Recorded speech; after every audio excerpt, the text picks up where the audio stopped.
Speakers too. But today we are represented by the leadership panel by a few people. We have our chair, Mr. Vint Cerf. He's the chair of the leadership panel. He's also a co-designer of TCP and IP protocols and architecture of the internet, and he's vice president and chief internet evangelist at Google. I know he doesn't need a lot of presentation, but I like to do it anyway. We should also have Mr. Hatem Dovidar, Group CEO of E&. We have in the room Mrs. Maria Fernanda Garza, who's CEO of Orestia, and she's also the International Chamber of Commerce Honorary Chair. We have Mr. Gebenga Sesan, Executive Director of Paradigm Initiative. And I'm Lise Fuhr, also CEO of Xi'an and member of the leadership panel. I can see we have Vint Cerf online now to do his opening remarks of this session. Over to you, Vint.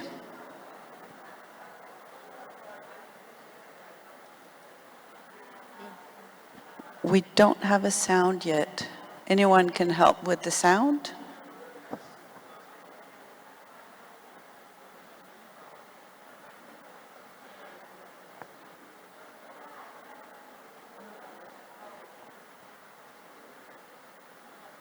We are still not hearing anything, Vint. Can you hear us? Yes, okay. But anyone in IT can help us? This is the internet we're trying to test.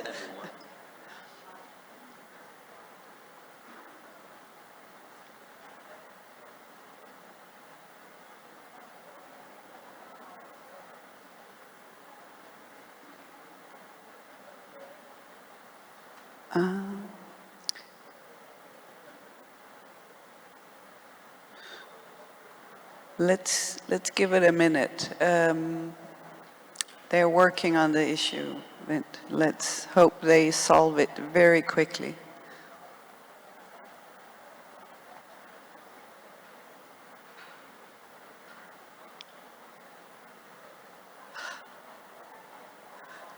It looks like Hatem and Vint can hear each other. That's good. You can have your own little conversation on the internet we want.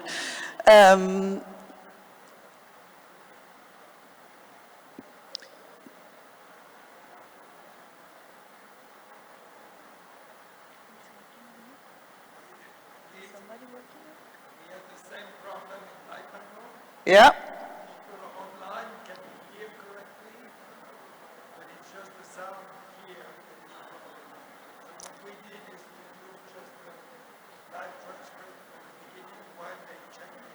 Okay, so they are asking you to write some of the opening remarks, but that's a bit, no, okay.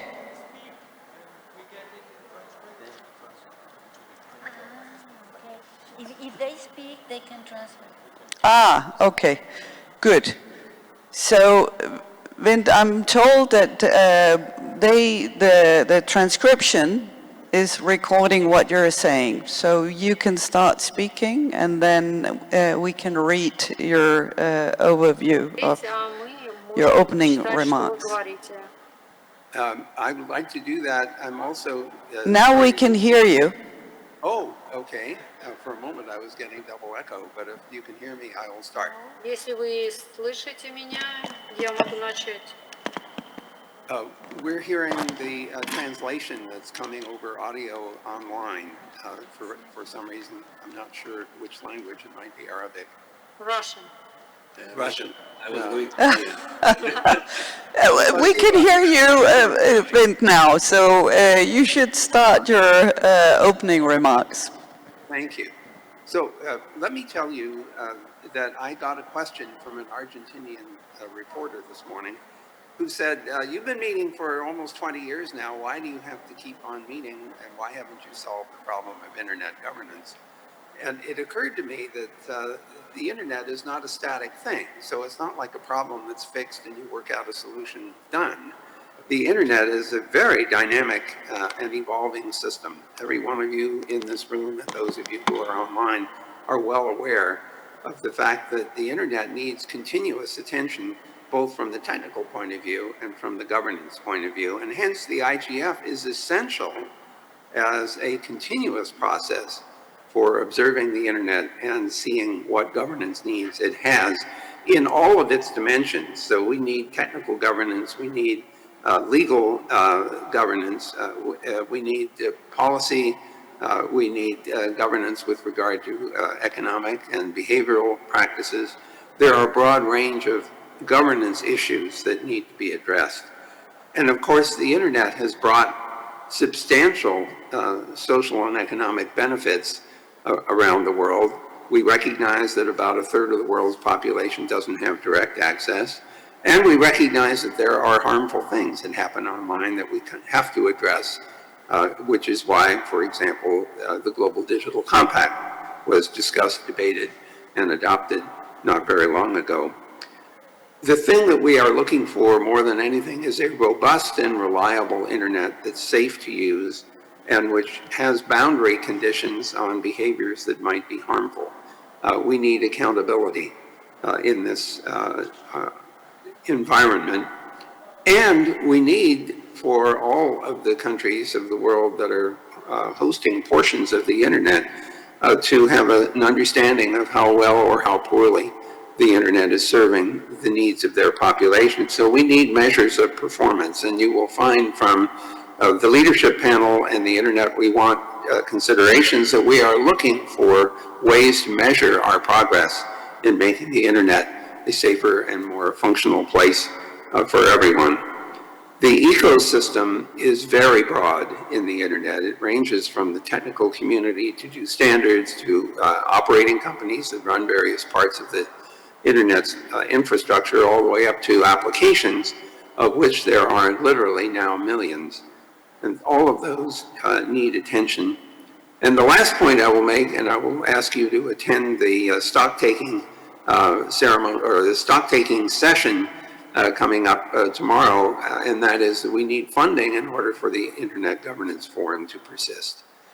So Lisa, those are my opening remarks. I hope that those of you attending will come away appreciating that there is important work to be done by the IGF and by the national and regional IGFs and the leadership panel and the multi-stakeholder advisory group. And we invite all of you to engage in making this internet the internet we all want. Thanks very much for your time. Lisa, back to you. Thank you, Vint. I would like to remind all of us that our terms of reference as a leadership panel had 4 responsibilities. One was to provide strategic input and advice on IGF. We should promote IGF and its output, but also support both high-level and large stakeholder engagement in the IGF and fundraising, and also the exchanges of IGF output from the forum with other stakeholders. So I think this is part of the strategic input we would like to give to IGF and to all the stakeholders and to the internet community and the world as such. I think we should be ambitious with this, and I hope you will take it in that spirit.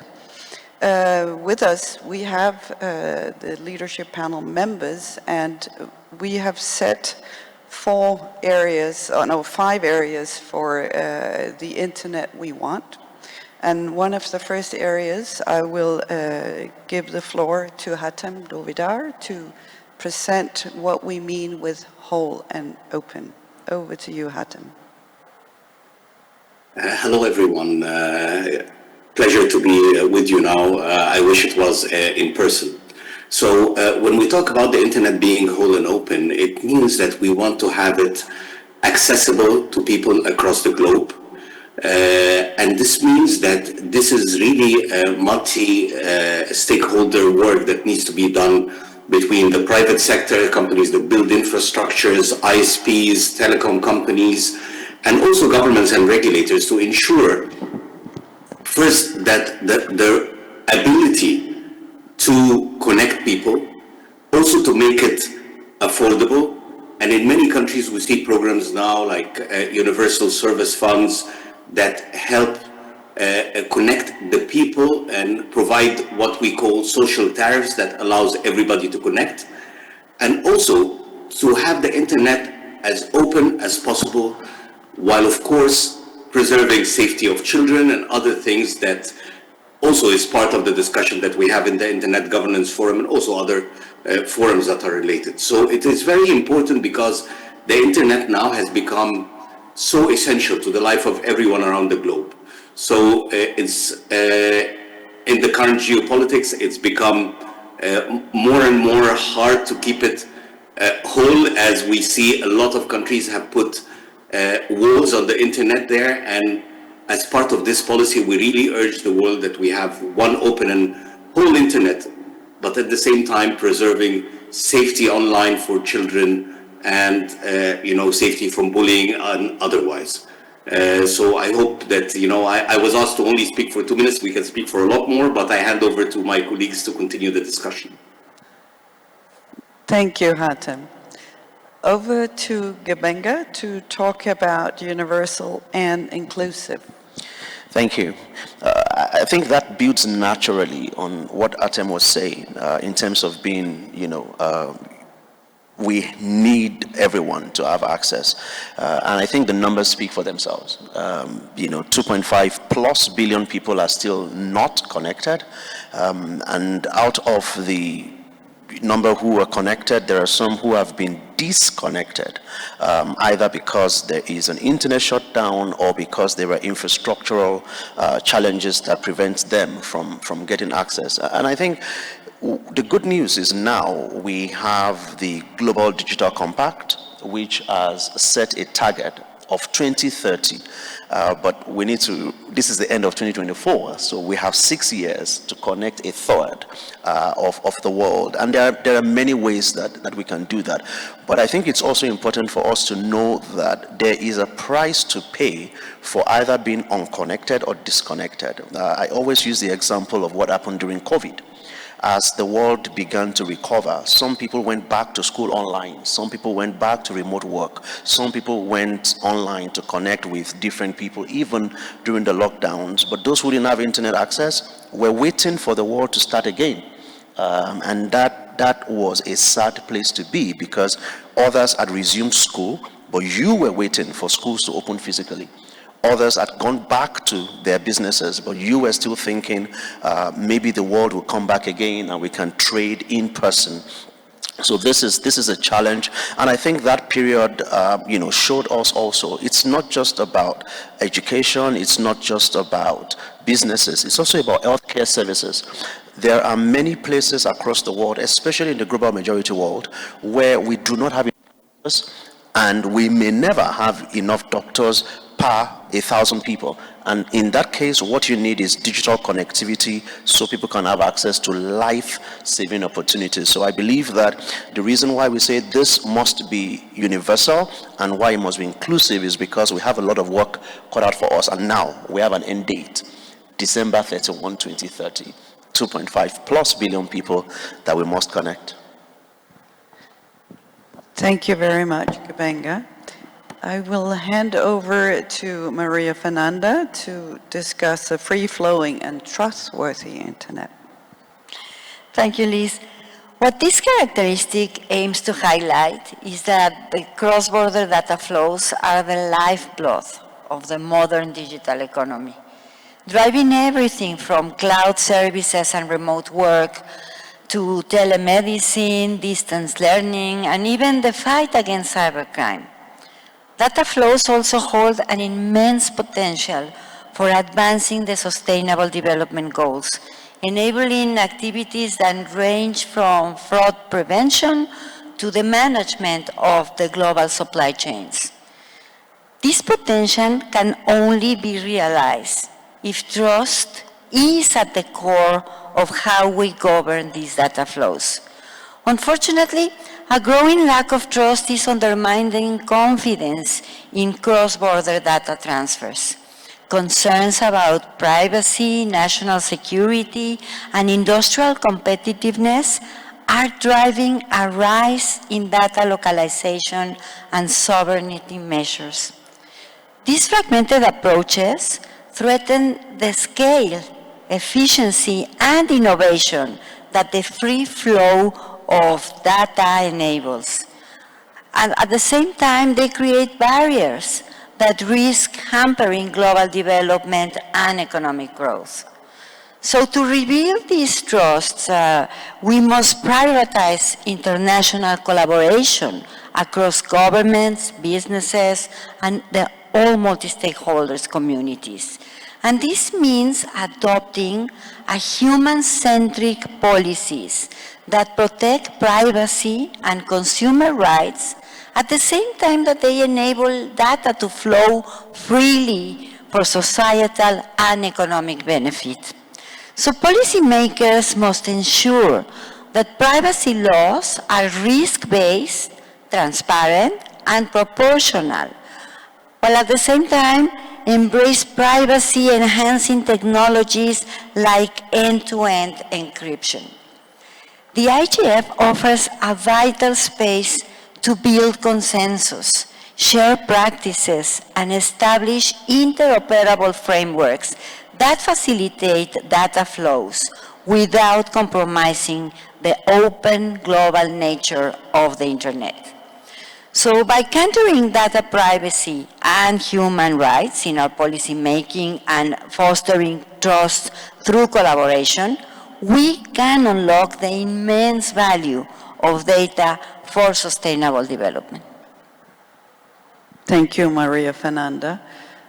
Over to Gebenga again to discuss a safe and secure internet. I think those words are they speak for themselves. We are trying to connect people to the internet. We're trying to get people to get opportunities. But at the same time, we're not ignorant of the fact that there are bad actors.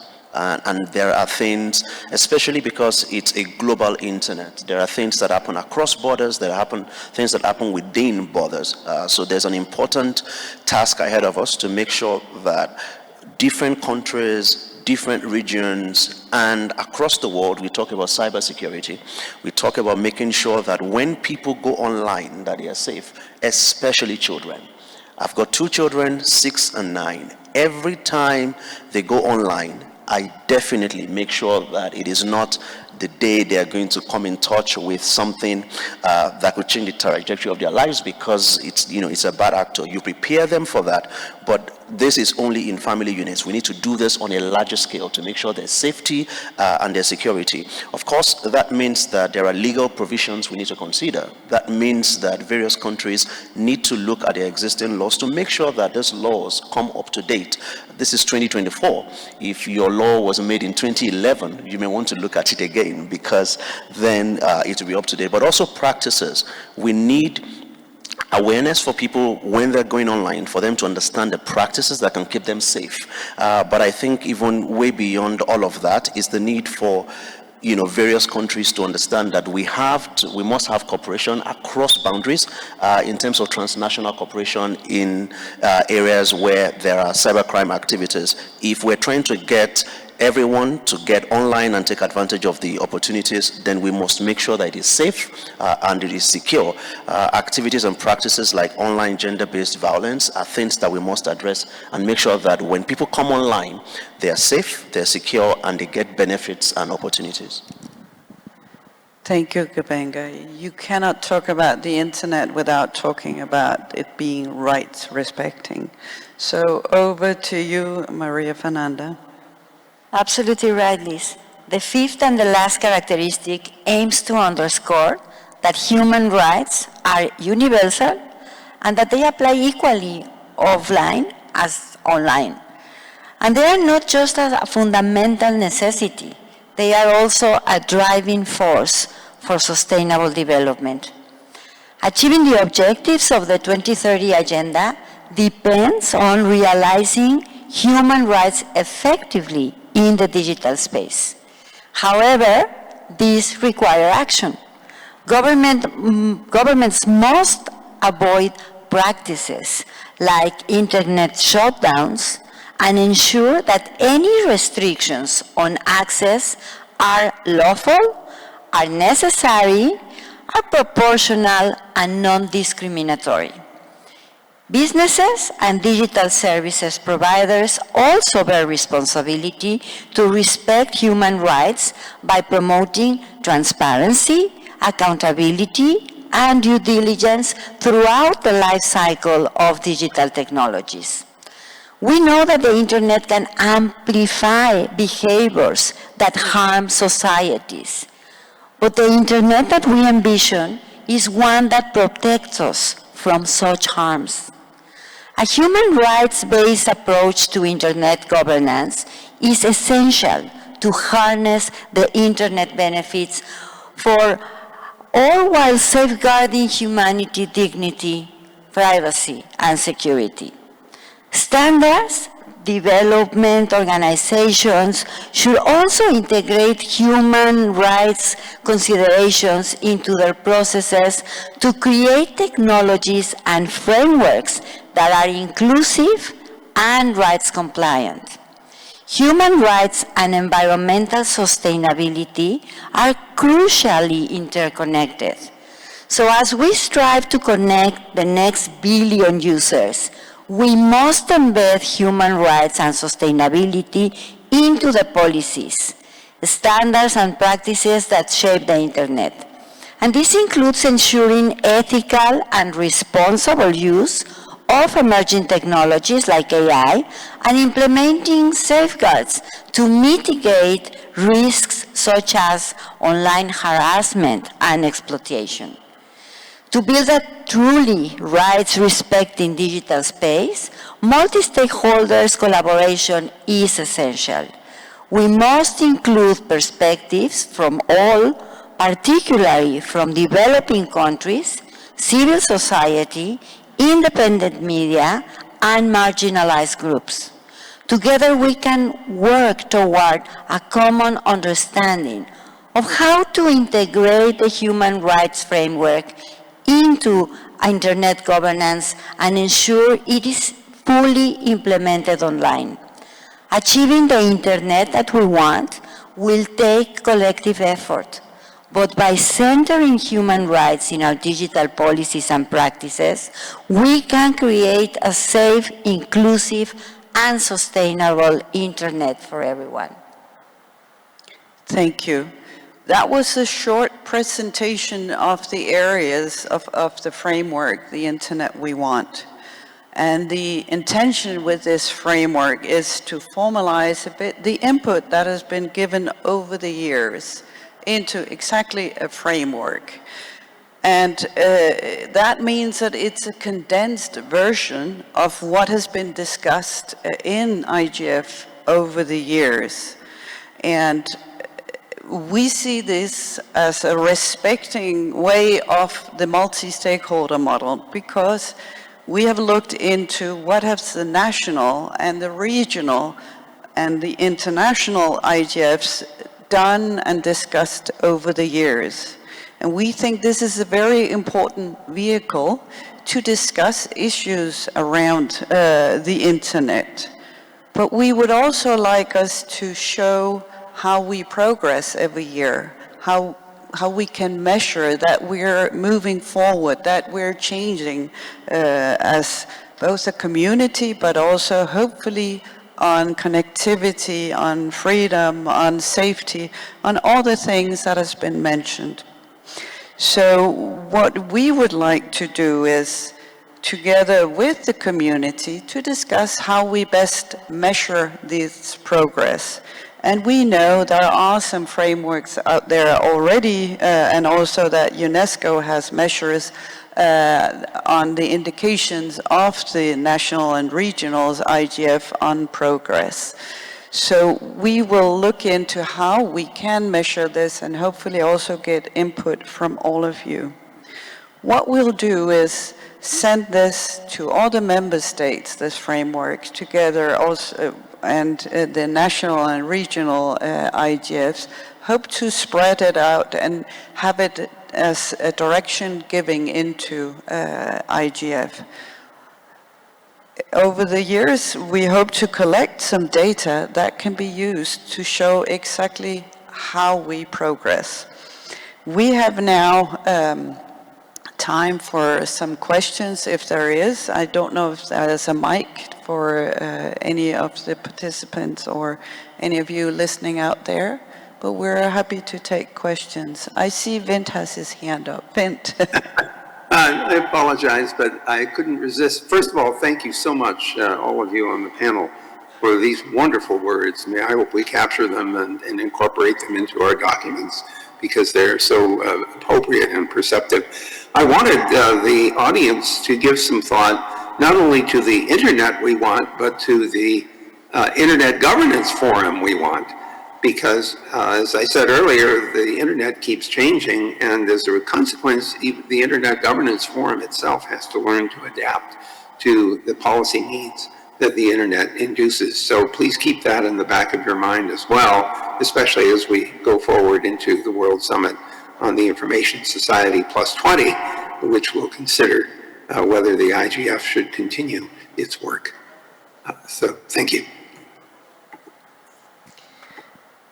Maybe what we could do is, because we have another part, segment 2 of this presentation that is regarding WSIS Plus 20.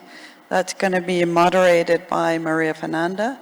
We can then explain a bit of our thinking around WSIS Plus 20, and then take questions if you have any questions. Over to you, Maria Fernanda. Thank you very much, Liz. So in this second part of the session, we aim to look ahead and focus on the future of the IGF as we approach the WSIS Plus 20 review process. The IGF has served as a cornerstone for internet governance and digital public policy discussions. So over the next half hour, I hope that we can explore together how it can continue to play a pivotal role in advancing the outcomes of the WSIS Plus 20 review and the Global Digital Compact. The leadership panel firmly believes that the IGF is more than just a platform for dialogue. It is an essential space for inclusive, multi-stakeholder cooperation. Over the years, the IGF has fostered invaluable conversations that have informed policy decisions, built trust across diverse communities, and contributed to shaping our collective digital future. However, as we approach the WSIS Plus 20 review, it is crucial to demonstrate that the IGF is not only effective, but also evolving to meet the needs of today's rapidly changing digital landscape. The leadership panel main expectation from the WSIS Plus 20 process is a renewal of the IGF's mandate. We aim to make a strong case for this by highlighting the IGF's unique value proposition. And at the same time, we recognize that the IGF, like any institution, faces enormous challenges. Criticisms, whether about its outcomes, its visibility, or accessibility, must be addressed on. And that is why we are committed to bringing forward constructive, actionable proposals to strengthen the IGF's impact and relevance in the years to come. But this process cannot succeed without your input. We are here to listen to the community, to hear your ideas, your insights, and your recommendations that the leadership panel can help to amplify. We are keen to hear from you on what are the success stories of the IGF that should be highlighted, and also what can be improved for the IGF to meet its full potential. I will first turn to my fellow panel members, both online and in person, and then we will open up the conversation to hear from all of you at the audience. So let's make this a dynamic and productive conversation as we look toward ensuring that the IGF remains a vital part of the global digital policy ecosystem. So, Liz, your thoughts? I don't know if we should start with the online. Maybe start with Hatem? Yeah. Sorry, Bint, I'm going to take it to you first. Actually, I've already said primarily what I wanted to say, which is that we need to evolve an IGF we want to go along with the internet we want. As I think about this, I look for more ways of pulling together the perspectives of the participants in the IGF, not only in the annual event, but also in the various intersessional activities like the dynamic coalitions and policy networks, but also inputs from the NRIs.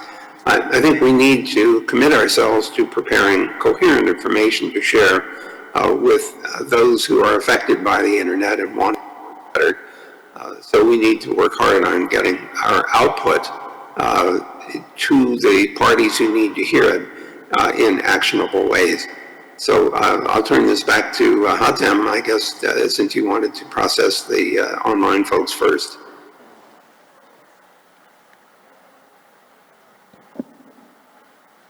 Thank you, Bint.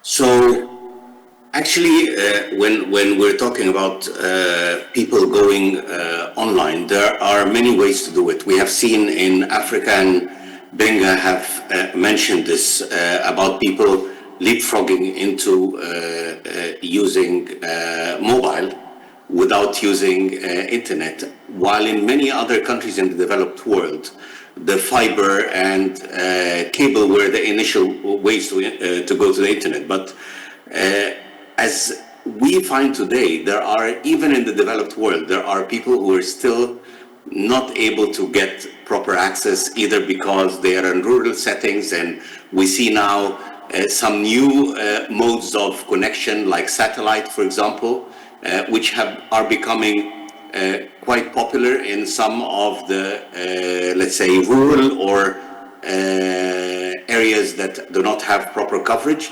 And I think that there is a role there for cooperation between governments, between providers, and also between the content creators that commercially sometimes need people to get connected. And together, I think there is a great room to connect, let's say, the next billion that Benga have talked about. There are a number of forums that work on this, like the Edison Alliance, for example, that had the vision to connect 1 billion unconnected, and it's almost done. This was in the past 3 years, and there are now more targets that are promising. And let's also remember that the internet is not only about access to information and so on, but the internet sometimes is a form for survival. And we've seen recently in a number of environmental disasters that the internet is a way to create early warning systems. UNDP is working on a number of projects for both disaster warning and disaster recovery. And this internet has become an essential part. Tools like the mobile phones and computers have become an essential tool of this, of warning people and also helping them survive. So it has gone beyond just being a tool for doing business or entertainment or connecting with friends and family or business. Thank you, Hatem. Venga. Okay. Okay, I'll take it. Thank you, and sorry for dodging the first intervention. Listen, WSIS Plus 20 for me is an excellent opportunity to take a step back and analyze what IGF is. And I think if I look at IGF, it's one of the few places where you have the opportunity for all stakeholders to enter into open discussions at the same, with the same voice or same strength or same, they are heard in the same way, all of them.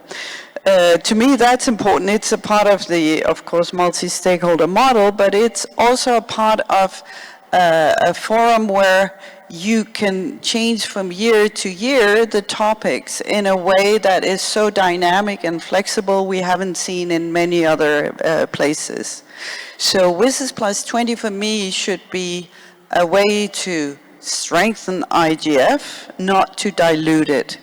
And it's also important when you strengthen it, you do it by giving it a budget.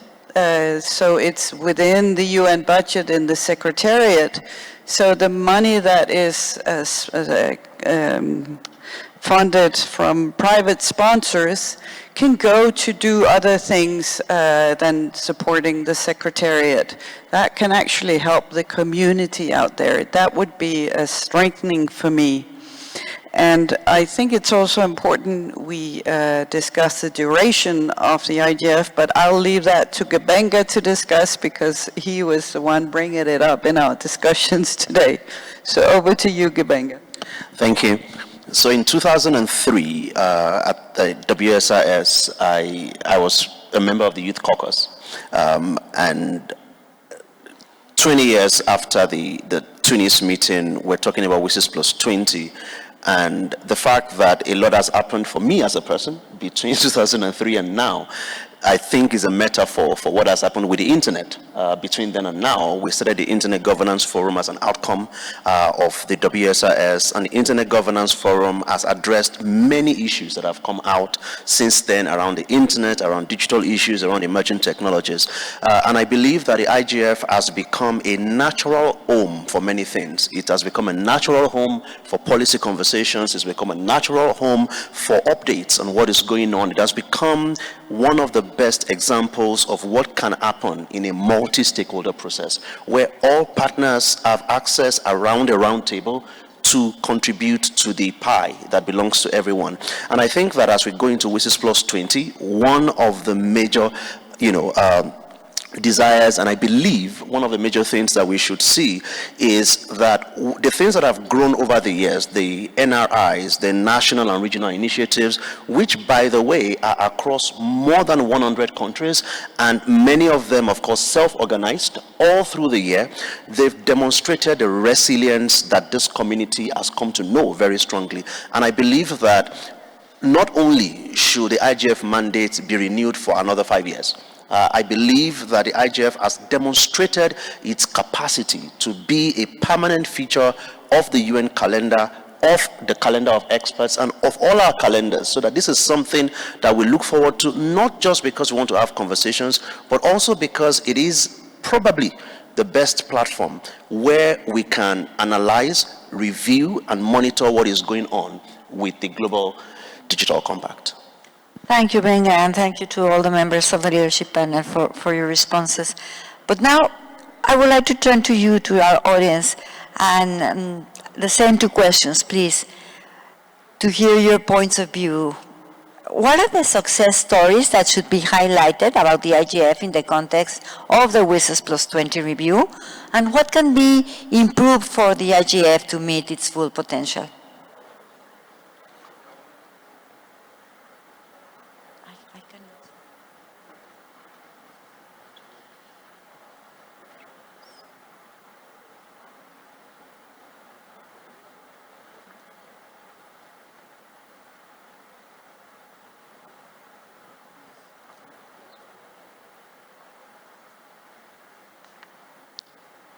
It's a very quiet audience. I know it's late and the third day, fourth day. Okay, and I cannot see very clear, but I believe that we don't have any. No. It's Vint just jumping in the quiet moment to suggest that the audience ask themselves and tell us why do you come to IGF? What draws you to IGF? We want to reflect that as we seek support and permanent status for this organization. That's a good question. Why are you here? No?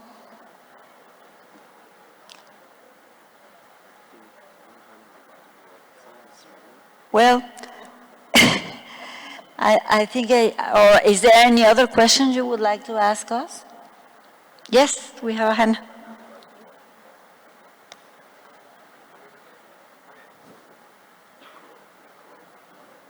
Can we get a microphone over there? Oh, there's a special program.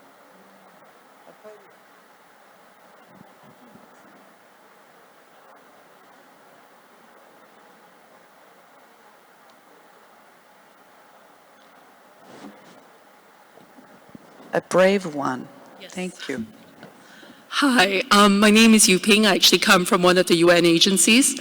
So I'd like to respond to Vince's question of why we come here, and then with also a small reflection on what I think will be very useful from the IGF leadership panel as a contribution to the WSIS Plus 20 review process that begins next year in New York. Why we come here? We're the United Nations Development Program, and we think it's particularly important to bring a development perspective to a lot of the issues that are being discussed here at the IGF. And in the same way, it's also very important to reflect on how the multi-stakeholder community, especially the discussion around emerging issues, can then be also taken into account as we look to supporting the program countries that we work with. The UNDPs in 170 countries around the world, we're really seeing digital as an accelerant and in great demand among program countries. But how is it that we take a forward-looking view of both the risks and challenges and the opportunities that are posed by digital? And in some ways, it's been the IGF that's identified a lot of these risks and opportunities for us to then take back to our development programming and think about how we best support the national governments that we work with. So for us, the exchange, the network, the community, the expertise is really very valuable for us to get out of just the UN bubble and the conversations that we have too much of among people who are not as practiced or as experienced with technology. So that's why we come to the IGF and why we think it's so valuable, particularly the commitment to multi-stakeholderism. In terms of what I think might be very useful to the review of WSIS next year, we've heard a lot of conversation about how the Global Digital Compact is perhaps the next evolution of WSIS.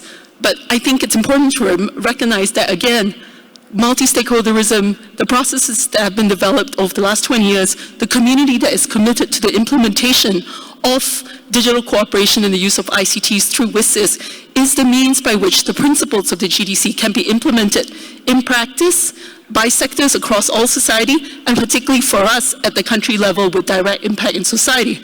So what would be very helpful is if the leadership panel and the eminent luminaries such as all of you could see how the WSIS action lines and the WSIS process could implement the GDC in practice. So really turning the commitments that made in the GDC through the WSIS action lines and the WSIS processes as the basis of implementation, with the IGF community and the IGF itself, of course, playing that particularly important role of bringing that to implementation as well. So really, I think that would be a very helpful reflection for the WSIS Plus 20 review. And again, the UNDP and the UN system really stands committed to the IGF. Thank you very much. Any other question? Yes, someone is approaching. Perfect. Indeed, she is a brave woman. Yeah. So if I may add, I think the main reason why we came to this platform and why we think and believe it is really important, having experienced people like you guys and the audience here discussing really important topics in open-minded fashion, where we bring our thoughts together and bridging the gap that we might have or we might misunderstand each other. I think it's really the right platform where we shape the way internet should work. And I believe everybody is in great belief of this kind of platform, not only IGF, but any platform that really bring our ideas together. It's means to last forever. This is one. Second, if I may suggest, what does it take to bring IGF and give it more power? I think if we could suggest within the workshop, we attended a lot of workshops and we heard a lot of great ideas and practices from everyone. So if IGF could draft a kind of agenda for other important meetings in WSIS or other platform, and be an informative kind of notes or agenda to these bigger communities, this might add a huge potential to IGF in the future. And again, thank you very much for giving me the time. Thank you for sharing with us. Any other? Well, if there's no one else, yep.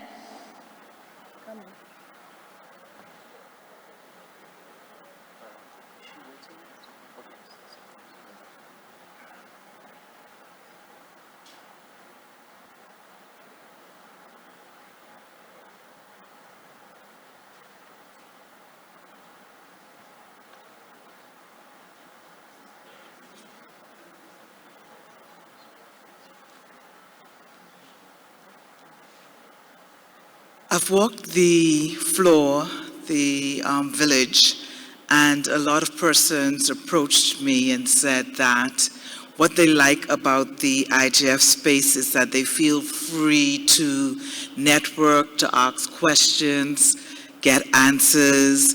It's not the regular UN type environment where you're kind of afraid to approach anybody to ask them anything. So I think the networking, the freedom to be able to ask a silly question and get an answer, because there are no silly questions here at the IGF. So it's a good comfort zone for persons, I think, to be able to share as well as to get knowledge. And that's what I've been getting from a lot of the persons when you walk around and they approach you. So it's a nice free space for conversations. Thanks. Thank you, Carol, for sharing that with us. Any other participation? You want to comment something, Benga? Yes, while the next person, is trying to make their way to the podium. And I think this thanks Liz. Liz was just mentioning something that I thought was important. So last night, I had dinner with the group, the IGF, Africa Youth IGF, and I'd met them in Addis, where they were attending the African School on Internet Governance. And, I sat there and I listened to what they were saying about, from doctors to engineers, all kinds of professions, but they were all connected by one thing, the fact that they had an opportunity to come to the African School on Internet Governance, to learn about Internet governance, to see how the Internet shapes everything that they do. And, there are national schools of Internet governance, there are sub-regional, there are regional schools on Internet governance. And I think that, by the way, and when I listened to all of them, like you applied to get support to come to the IGF. Why? The one reason, most of them gave is the fact that they got to learn about the things that they had heard about in a very structured way because they got involved with the IGF. I never really saw it that way. Because I literally went, head into the IGF process. But for them, it is a lot better structured right now. People can get into the IGF process. There is a session for newcomers. There's a school on internet governance, either in Europe or Africa or other continents. And there are sessions that are dedicated to either lightning talks or various topics. And over the years, they can get to get new knowledge that they find applicable in the things that they do. Thank you, Benga. Hatam Bint, would you like to comment on what we have been hearing from the audience? I think I put my voice with all the others. I think it's very, very important that we all continue to work together to achieve this vision of the internet we want. And 20 years onwards, I wasn't there in the beginning like some of my colleagues here, but 20 years onwards, I think it's it's great to see how the internet has changed the world. And I think a lot of the new technologies we're talking about, like AI and so on, the internet is the backbone of all of this. So it's very important. The work that we're doing in IGF is, if anything, becoming more and more important as more layers are built on top of the internet. It's not only the one thing, it's become a base for so many things in our lives. Yes. Bint? I just wanted to echo what Hatem was saying, especially about the fact that the internet seems to grow layers just whenever they're needed. The World Wide Web showed up as a new layer, the HTTP protocol over TCP/IP when Tim Berners-Lee invented the World Wide Web. And now I see a new AI layer coming. Many of you have your fingers in that pie, the whole notion of AI agents interacting with each other through yet another layer up in the application space. What comes to my mind as I listen to what many of you have said is that we hear many, many voices speaking in the IGF context. And one of the hardest things that we face is trying to aggregate and distill and summarize what those voices are saying and make that available for insight to others who care a great deal about how well the internet works, how well it serves their needs, and whether those are personal needs or business needs or government needs. And in order to do that aggregation and distillation, we need to rely on more than just voluntary labor. All of you who come to the IGF, for the most part, are volunteers. And we have a secretariat which is overworked and understaffed. But it is through them that much of this distillation has to happen. And so this discussion just reinforces my belief that we need to make the IGF not only a permanent part of the UN landscape, but also a sponsored one, a supported one, with a secretariat which is worthy of and has the capacity to take the outputs coming from the various IGF activities and turning these into actionable information that countries of the world can make use of. Many countries are saying, help us understand what we should be doing to make the internet a better place. And we'd like to have good answers to that question. Thank you, Bint. Liz? I have two things I would like to comment on. One was to kind of incorporate the GDC into the WSIS process. And we have, as a leadership panel, looked into and are advocating that the GDC could have a good home in IGF. We think that could be a good place to do and to measure some of the things that are in the GDC. That's one thing. The other thing is it's that the space we have in IGF for free conversations, and you can ask questions even if you might think they're stupid. And back to the point Carol made, and I agree with this, there are no stupid questions, only stupid answers. And in a world that is both very technical but connecting us also on a social level, it is important that we have this forum to come together to exchange both best practices, but also to discuss the difficult issues that are in relation to the internet. So that is what I find is the beauty of IGF. You can have the whole palette of technical, of societal, and also of the glittery AI techie stuff. So it's a forum that I would really urge everyone to preserve, but of course we should make it a stronger and better IGF. Thank you very much. And listening to all of you, it only underscores what we have been talking all about. which is the need to have a permanent IGF that has a budget that can really allow us to fulfill our mission. And I want to thank everybody for your participation and invite you to go back and to your countries and work on making the internet we want, the instrument that we need right now to have a world that really is better for humanity. The internet can be the tool that brings peace and prosperity for all. Thank you.